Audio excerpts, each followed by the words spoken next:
عورت جو جہنم نہیں جا سکتی۔ وہ عورت کون ہے اور کیوں جہنم نہیں جا سکتی؟ مرد ہو کہ عورت، ہر انسان جہنم سے بچنا اور جنت میں جانا چاہتا ہے۔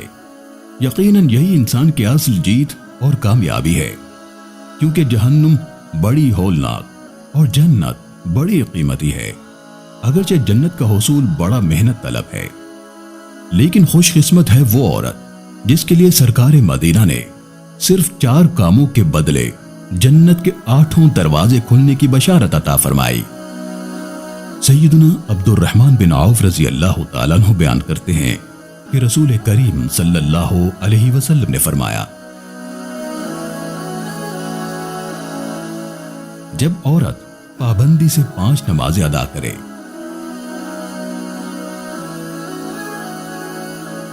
اور رمضان کے روزے رکھے